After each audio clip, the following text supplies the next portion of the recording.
Hey Em, how you doing, girl? I'm curious, yeah, how are you doing? How are things in your world today? This morning, today is the 20th of September 2018, and it's approximately, I guess, 6:30 in the morning. That's about the time that I make my videos.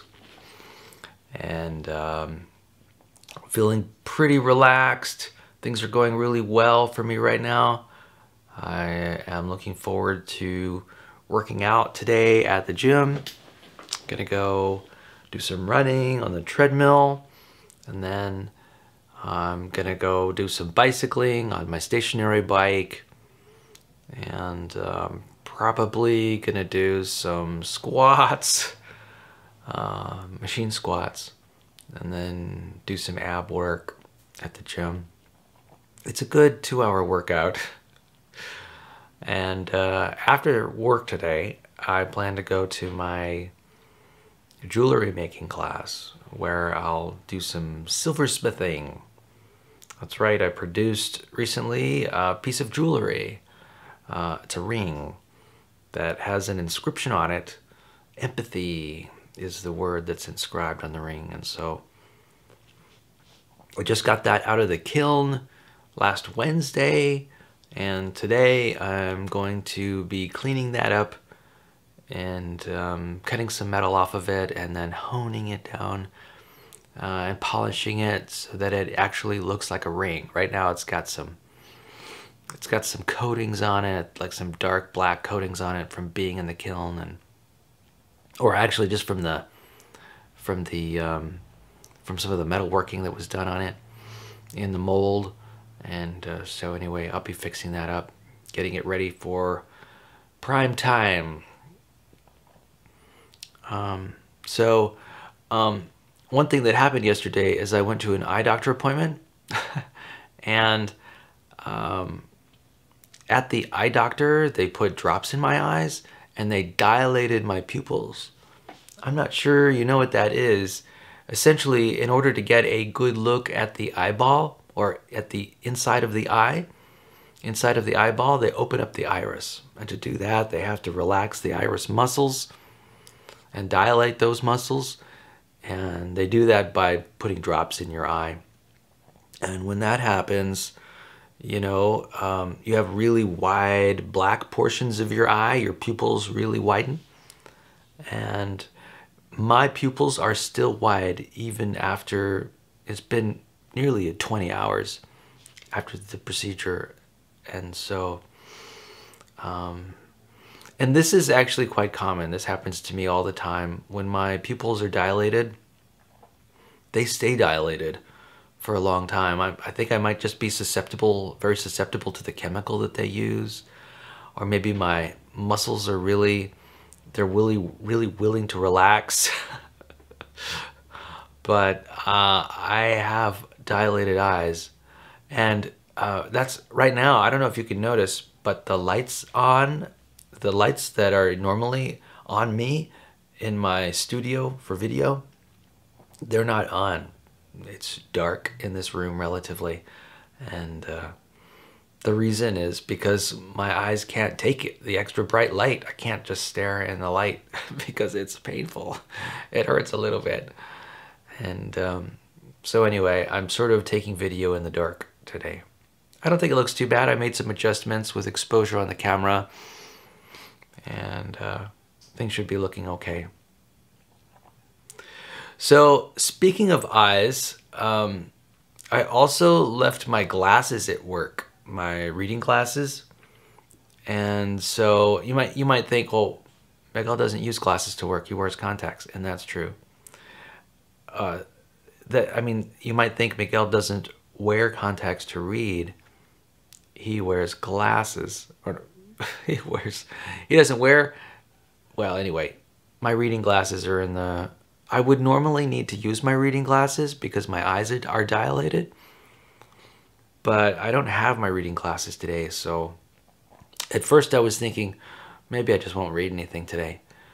But now I did find some glasses that I produced a long time ago, and I actually made these glasses from scratch. And you might be thinking, who makes glasses from scratch? Well, I guess I do. So these are literally handmade glasses. I made them for fun, and they're made of clothes hanger wire. That's what this blue clothes hanger wire is. It's just a plastic coating over some clothes hanger wire. That's just the way it came. And then it got bent. And then here I've got electrical tape.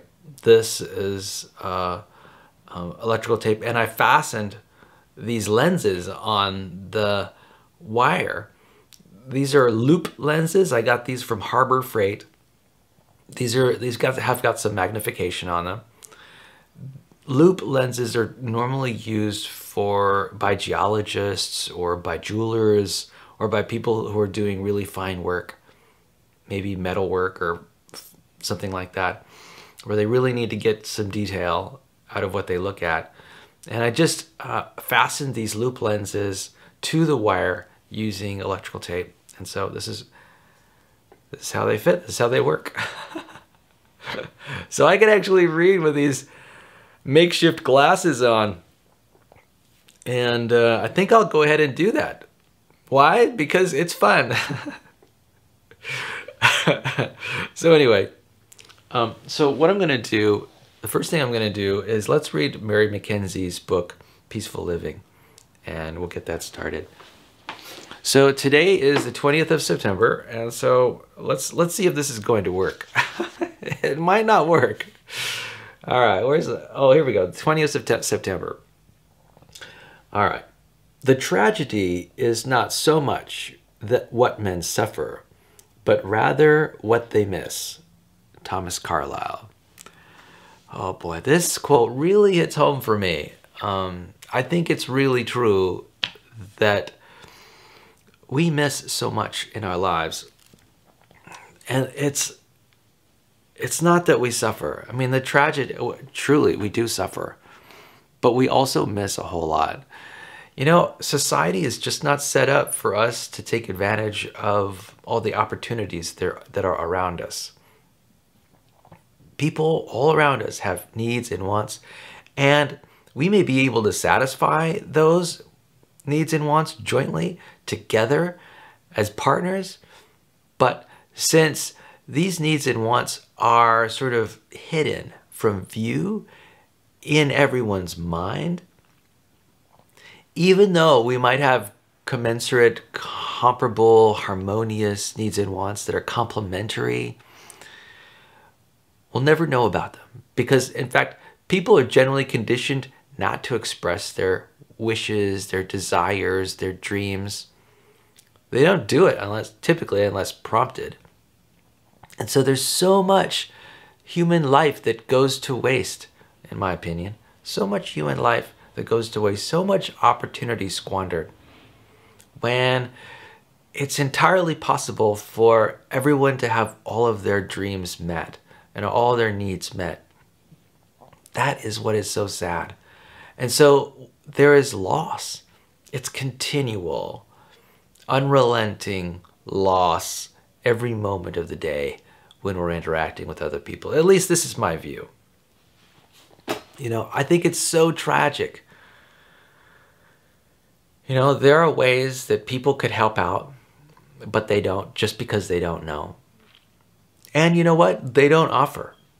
And you know, it's kind of funny, in our society, people might offer to help another person, but that person, even though they might want the help, they might desire the help, they might need the help, won't accept the help out of pride or some deference to protocol or something like that.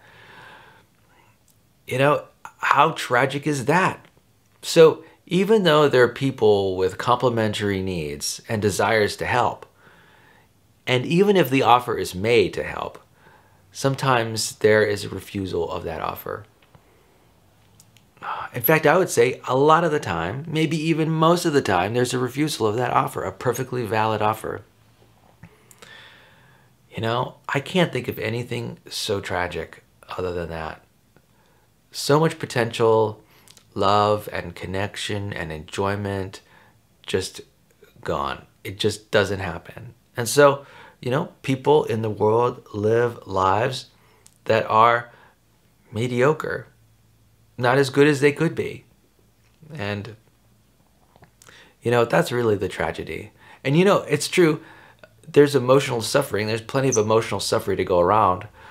The emotional suffering results because people are not getting their needs met. And this is a continual problem. And I dream about a day when we will have the capability. I think it might be software. I'm hoping that someone will come up with software where people are able to express their needs and wants in exquisite detail, and where other people are also able to sort of express how they're willing to meet those needs and wants, the needs and wants of another person. Eventually, I'm hopeful that it can happen, that it's possible that it can happen, and it's not happening right now. Why don't I write that software? There are approximate software designs out there, and I've actually made a few suggestions to some software developers about developing a kind of software where friends can exchange information about what needs they have, and then what actions they're willing to accommodate those needs, and sort of have that kind of exchange, that kind of dialogue on a level of using forms or survey forms, things like that. Because let me tell you what, communication via speech is just not happening along these lines. It's happening, but to a degree, to an extent. I would say on a scale from 1 to 10, it's really only happening on a level of, say, 1 and 2, and maybe 3. I'm not sure I could even...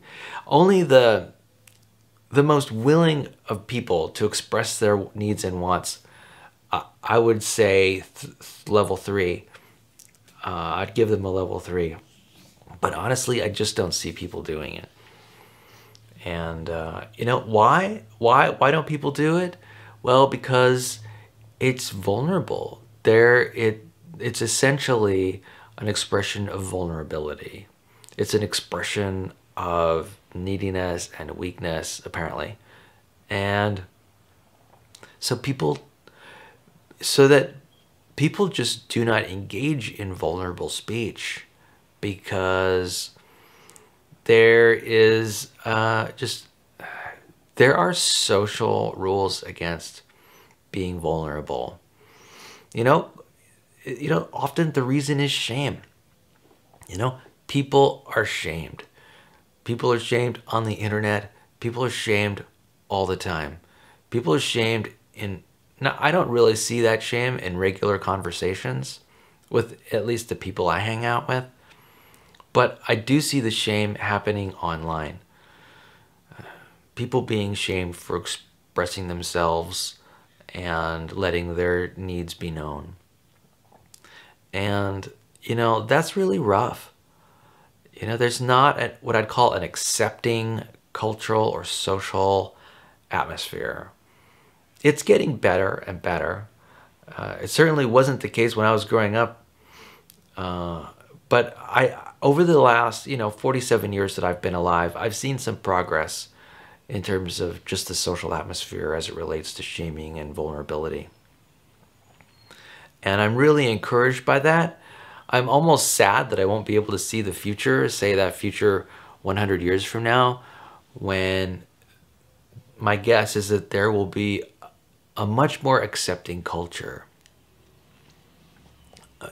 People in our society today are really just getting over what I'd call the Victorian hangover, where judgment is used in place of understanding. Judgment still runs rampant in the world, and there are people who pride themselves over how much they judge someone and pride themselves about their high standards, and and not just high standards, but different standards. You know, there's almost a certain pride that judges have for, say, being right, right? It's all about being correct. It's about knowing, right? Knowing what's right for them and others. You know, it's this apparent, almost even delusional attempt at being right through making any kind of guess and sticking with it. And then if it's challenged, doubling down. You know, it's tragedy. It's really tragedy that there's so much judgment flying around. You know, and people do it for good reasons. You know, they do it because they want to preserve the things that they find valuable. And so the conversations turn into us versus them. It turns into out group versus in group. And, you know, for what? For what? You know, human beings get a lot of mileage out of self-identifying as a person in a group. You know, it's about belonging, right? People feel like they belong with one another.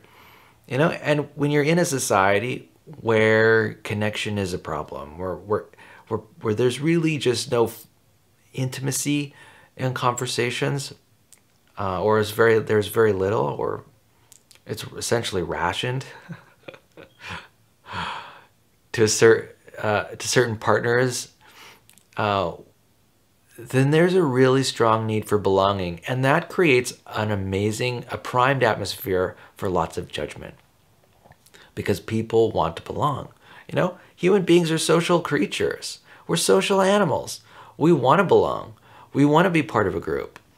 And in order to do that, we'll often create in-groups and out-groups just to do it. But it comes at a cost. And the cost is, well, it's the loss. You know, when you exclude, say, a whole people, a whole culture, you know, one gender, you end up losing. I think it's a significant loss. You know, you gain something too, right? You gain a sense of belonging to your in-group. But you lose a lot, because I think you lose a lot when you are not able to sort of accept a diversity of opinions, a diversity of genders, a diversity of just a diversity within your group. Yeah. Anyway, let's move on to see what Mary Mackenzie has to say about this particular passage. Let me put my glasses on again. All right. So the quote was, just to remind you, "The tragedy is not so much what men suffer, but rather what they miss," by Thomas Carlyle. So Mary Mackenzie's comments are this, and this is her subtitle: "Taking action to change our experience." Sometimes when we are unhappy with an aspect of our life, it seems too painful to change. Thus, our continued unhappiness is the result of our inaction rather than our action. When I was in high school, I was terribly shy and uncomfortable with people, so I kept my distance. This meant my need for protection and ease. I developed a few close friends, but I didn't mingle or talk with people easily. When I was in my 30s, I began to realize how the decision not to deal with my shyness in high school had kept me isolated from people. My loneliness and discomfort with people went on for more than 10 years after high school because I hadn't taken the risk then to overcome them. Later, my needs for intimacy, fun, and connection became more pressing than my needs for protection and ease, so I began to create strategies that would help me learn how to connect with people and protect myself. reflect on an area of your life that stimulates pain in you. Is the pain caused by something that is happening or by your own inaction? Without judging yourself or your decisions, consider whether you are now in a better position to take action to change your experience. So the aphorism for the day, or the reminder for the day, is ponder one area of your life that you are unhappy with today and consider whether the cause is your action or inaction. Yeah. So that's a good point. You know, is the cause of your unhappiness action or inaction? Well, inaction brings, well, I don't know. It's hard to say. You know, even inactions are kinds of actions. An inaction is kind of a sort of an action. So it's all actions. Oh, I'm getting a message here on my cell phone. What's going on here? Okay, all right. I don't know what that's all about. So, yeah, I don't know if people can say, oh, you know, I don't know. It depends on how you look at it. Anyway, thanks, Mary. I appreciate that. You know, it's a really good reminder. I think everybody has things that they want to work on and they put off. They put off working on them. In Mary McKenzie's case, she was shy and she didn't work on her real genuine desire to connect with other people until 10 years after high school ended. And clearly she felt a loss from not acting on working to alleviate her problems with shyness. You know, and, you know, I ask myself this question all the time about, you know, what is it that I could be doing? What courageous act could I be doing that would make my life better tomorrow? You know, what is it today that I could do? What kind of courageous act could I do to make my life significantly better tomorrow? And I do have some ideas about what I could do, and I happen to put them off because maybe I'm shy, or maybe I don't think I'm ready for it, or don't have the energy or time for it, to taking those actions. You know, a lot of the time, I'm not sure what I can do. You know, there's a lot of uncertainty about what the results of a certain action might be, whether they could make things better or worse. It's often not clear. You know, I do ask myself this question, and quite often I don't have an answer. I don't know what I could do to make my life appreciably better in the future if I acted in some new way today. You know, it's not entirely clear. You know, it's also a little bit self-defeating too, because, you know, there's some things that I could do, and let's say my life does turn out a little bit better, a smidge better. Well, what happens is that I adapt. My mind just adapts to that new level of happiness, and it just becomes the regular level of happiness.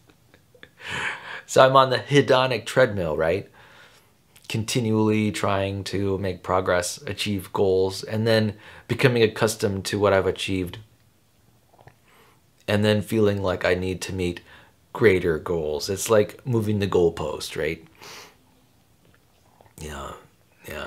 So yeah, you're on this treadmill of continually improving, continually striving, you know, and continually making progress.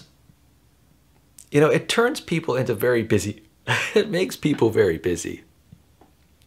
You know, I have a number of friends who I can tell in their mind are continually asking themselves, how can I make this better? And really what they often end up doing is just complicating everything. Like, we might get around, sit around in a group to have a conversation, And then that person is continually asking, how can we make this better? They might offer to go get drinks for the group, right? And then they'll go get drinks. And then they'll offer, oh, maybe it'd be better to change the arrangement of the chairs. And so we all change the arrangement of the chairs. And then maybe another person says, hey, let's improve the lighting. Maybe the lighting, and so we'll take these steps to improve the lighting. And then there's, oh, how's everybody doing with the heat?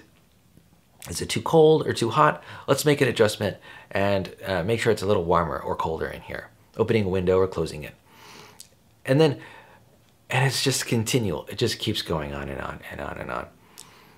They'll say, oh, how are we going to have a conversation? Oh, well, let's have it this way. Oh, I like it this way. Let's use a timer for this and that. And, you know, I admire that kind of thinking, always trying to make it a little bit better. But it is distracting. I think if we just allowed people to sit in a circle and have a conversation and have that conversation naturally unfold, I think and also have people around there be focused on the conversation and enjoy the conversation for what it is. I think that's a whole lot better sometimes than continually striving to make the interaction more enjoyable or more comfortable. It just gets in the way sometimes of pure enjoyment. You know, there's the pure enjoyment of the moment and enjoying what is. And then there's the continual striving to make it better than it is, better, as good as it could be, right? You know, both aspects of, say, an attitude toward a current situation is great, you know? But I think you can get wrapped up a little bit too much in making something just a little bit better. To the extent that it actually becomes a lot harder to enjoy what's going on because of all the interruptions. And also, sometimes there's also judgment. So, I mean, yeah, judgment sometimes hangs in the air. Let's say there's a group of people trying to enjoy each other's company. And then someone says, well, I think we should do this. And when a person lays that out, you know, in a way, they're making a judgment that things aren't good enough. And if there's an opposing judgment that things are good enough, then conflict arises, right? So now there's like this uncertainty, like, what do we do now? How do we reconcile the two opinions? Then it becomes a negotiation. And so instead of having a peaceful, natural conversation unfolding on its own, and everyone in the present moment, now we're basically in a mediation process where we are having a third party conduct mediation between two negotiating parties. It's basically turns into conflict resolution, you know? Come on! And all of this comes from wanting to enjoy things more. And you know what? It's great. I think a few adjustments at the beginning or even during group interaction is great. One or two adjustments, but anything more than that, it's just not going to get any better. You know, there's what I'd call the law of diminishing returns. You know, you can only make so many adjustments before just the energy devoted to making those adjustments overcomes and overshadows the enjoyment of the moment. You know, this happens all the time. And you know what? I think people take it a little bit too far sometimes. You know, everybody has their perspective. You know, sometimes I think it's important to sort of just accept an interaction, accept a condition the way it is, and maybe not mess with it too much. Don't mess with it if it ain't broken, right? If it ain't seriously broken, don't mess with it. Yeah. It's kind of funny. I generally argue against that kind. You know, we all have an interest in self-development, of making things better, you know, but that can be a perfectionist attitude. And perfectionist attitudes can cause a lot of strain in relationships. All right, so what are we going to move on to next? You know, I want to tell you about something that's really exciting to me. Producing these videos, this video blogging experience, is becoming more and more important to me. It's becoming more and more important to me for a lot of reasons. Number one, it's kind of a historical record of our interaction, Emily. And I appreciate that. I want you to know as much about me as you can. And this is a great means to make that happen. But there's another aspect of it that I really enjoy. And that is the aspect where I am developing my ability to express myself, my ability to communicate. And I'm getting a lot of really interesting practice developing conversational skills just from video blogging alone. And let me suggest it, Emily, if you have any interest in being a video blogger at all, I would really like to participate in helping you out and giving you a few tips and tricks to help you establish your own video blog. I think it's an excellent skill builder, and I think that it has been helping me in my social relationships. It allows me to practice and rehearse ideas and thoughts that I might normally present sort of face-to-face. And I think it helps make me a more expert speaker, a more precise speaker, a more practiced speaker. And millennials in general, or Generation Z, I think I've been reading a little bit about how the media portrays them. And, I think there's a need for social integration and social skills development and social skills mastery. And this is a really great time to get some practice doing that. And I think that video blogging can be really helpful to help pull together a lot of sort of disparate ideas about relating closely with people and doing it skillfully and expertly. And anyway, I think it's really a great opportunity for both you and I, if you have any interest, to get together and discuss plans for developing such an interest, if you happen to have one. I've been using YouTube for a long time, and I am by no means an expert at YouTube. There are certainly better people, people who are better at using it than me. For example, video editing software. I've done a little bit of that using video editing software, and maybe I can help you in some small way. Maybe we can use something like Microsoft Movie Maker. I'm not sure what kind of PC or personal computer ecosystem you work inside. Like, I'm not sure if you're an Apple person or a Microsoft person, but I think that there's probably a middle way where, we can collaborate somehow online and develop projects together. I think that would be a really interesting opportunity to work on.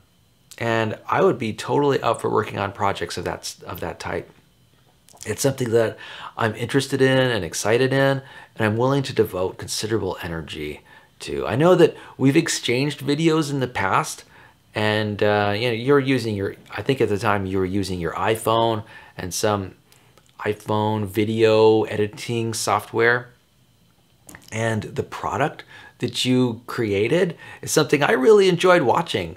I thought it was very entertaining, and I think it was essentially just clips of photographs and videos strung together with music, and that there were some text that was out there in the video as well.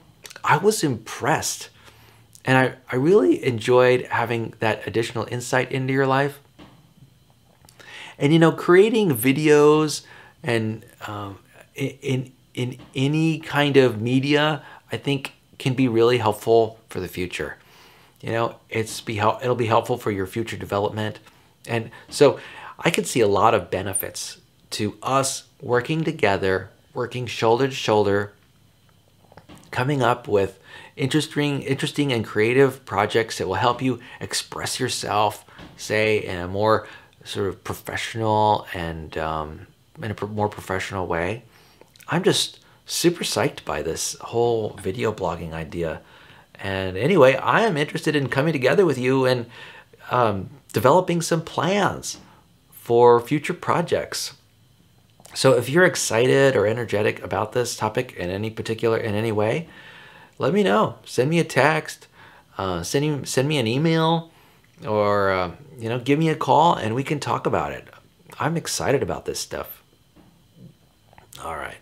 So in the last few days, I have been going over what I call some of my dominant personality traits.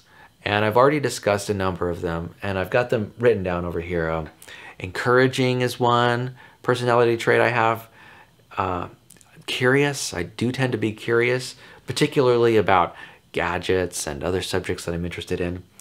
I also think that I'm a creative person, and I also am quite optimistic. I'm just a very hopeful person, and I've also talked a little bit about my lightheartedness and also my patience.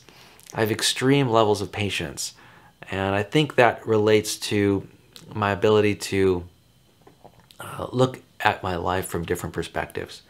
And one of the last personality traits that I think I have is I am very focused.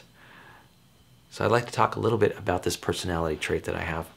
I think discipline is one of my primary signature strengths. For some reason, I tend to be very disciplined.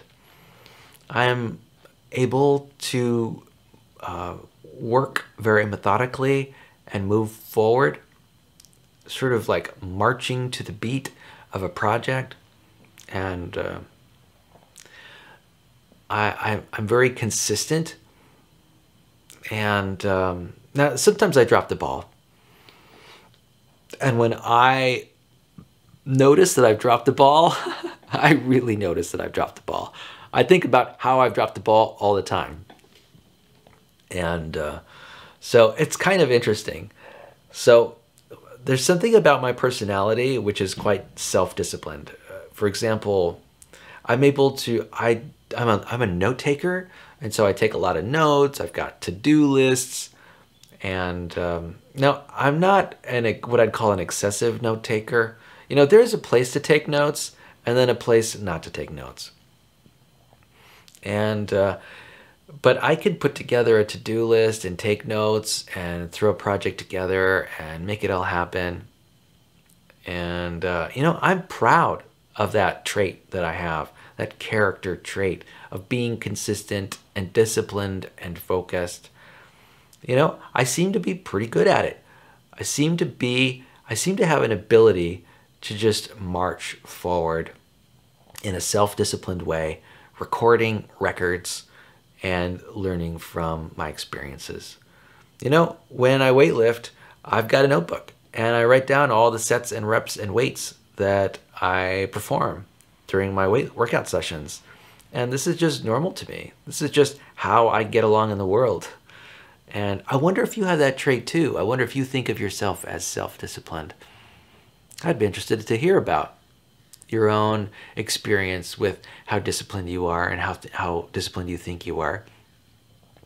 Anyway, with that, I'm going to call it the end of the video. And I just want to say that I love you and I cherish you and I cherish our relationship together. And I look forward to getting together probably at the beginning of October to go check out that launch. And, I hope you have an enjoyable day at school today, this Thursday, and this entire week, and have an enjoyable weekend. And who knows, by the way, I've been putting together my Halloween costume, and I have a few ideas about it, and it's beginning to come together little by little. So I'll be informing you of that progress over the next couple days. I love you, girl. Peace out.